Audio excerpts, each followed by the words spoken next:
Hello, I'm Dr. Rudy Kasha, and if you're watching this video, then you're considering or possibly set up to see me for a discussion of a brow lift. So that's what we'll talk about today. I'll tell you a few of the different types that are involved. You also may be considering other procedures in conjunction with a brow lift, whether it be your eyes or even your face. So I encourage you to go watch those videos because I won't cover that topic in this video, but you can watch those videos as well and get some details on that. So first off with a brow lift, very nice procedure, very subtle procedure just to make you look more refreshed, more awake, and more youthful. There's different types. The one we use most often nowadays is what's called an endoscopic brow lift.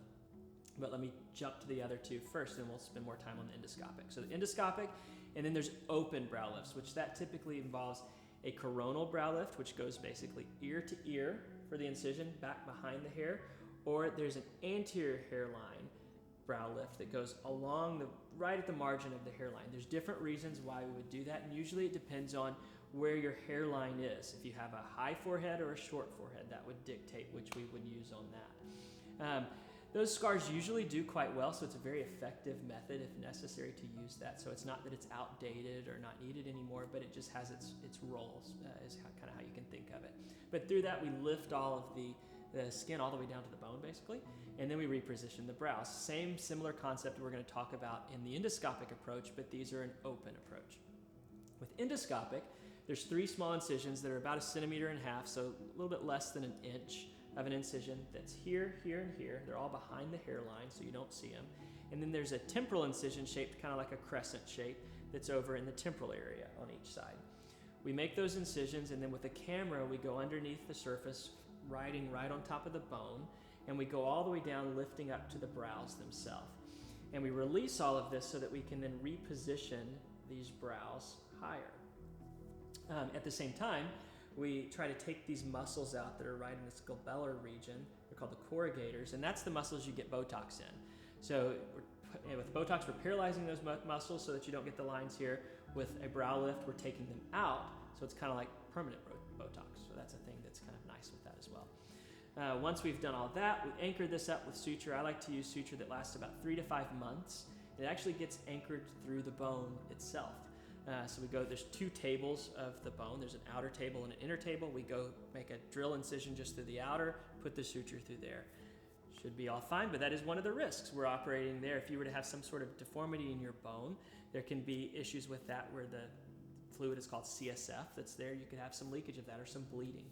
So that's something I don't expect to happen, but that is one of the risks because we're making those little tunnels through the outer part of the bone. Your brain's all tucked away nice under the deeper part, but if there was some sort of deformity there, that could potentially put you at some risk.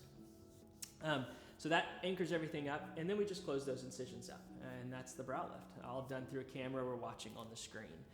Like I said, that might be done in conjunction with other things, like your upper lids oftentimes is done with that in conjunction, or your lower lids and or a facelift, and that kind of all ties in together. So, but that's the brow lift portion.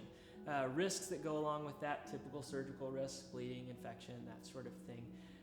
There's obviously just the inherent risk that we're trying to line these brows up. None of us match to start with, and if you get like the finest little ruler out afterwards, you'll find out none of it matches perfectly afterwards, but through the naked eye, they should match up well. If it's the tiniest bit off, sometimes we have to accept that because there's no real life surgical way of achieving that level of perfection because these are structures that move and that change when you're lying down versus sitting up, so that does definitely increase the challenge that's there.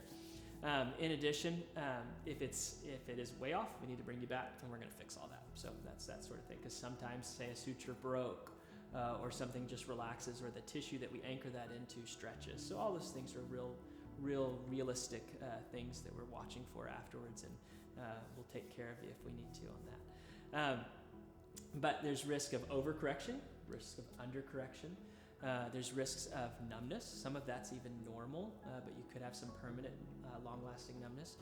There's risk of injuring a branch of the frontal nerve, which is a branch of the facial nerve that moves the brow, where that could be paralyzed. The risk is low. It's less than 1%. And typically within 3 to 9 months, that nerve should regenerate in most circumstances. So the odds are in your favor on that. We are operating around the eyes, so anything you can realistically think of there as a risk. I don't expect any of that, but that's a risk as well. Typically done under IV sedation, can be under general anesthesia if you would like. but usually under IV sedation where you're just sedated, kind of very comfortable, taking a deep nap, and everything's numb. We have our own surgery center where you would have it done there with our staff and team and me operating and doing everything. Afterwards, you spend some time in the recovery room, you go home, come see me usually 1 to 2 days afterwards, and then it's set intervals after that. The sutures, the staples and sutures that are back hidden in the hair come out about 10 days afterwards. Everyone looks different afterwards. Some people swell a little, some people a lot, some people get some bruising, some people not so much. Usually by 2 to 3 weeks, it shouldn't be very noticeable at all that you had much done, but everybody's a little bit different with that. It's not very painful. However, almost everyone gets a pretty bad headache, and that's because we're operating around these nerves that are here. And so I would say almost 100% of people do get that, and that may last just a day or it may last several days, so that's something to know as well. We'll have you sleep elevated, kind of on the back of your head, all that kind of stuff. So restrictions from that standpoint, not getting your blood pressure up for a couple weeks.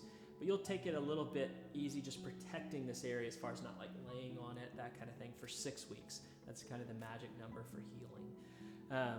But overall, very well tolerated and done quite well with by most patients. So that's an endoscopic brow lift, and then kind of just touching on the coronal or the anterior hairline brow lift. Like I said, done by itself, but also with other things at times, so look at those videos if you're interested in that. So that gives you an idea. Hopefully that helps with some understanding on that. And then if you're coming in to see me for a consult, I look forward to meeting you.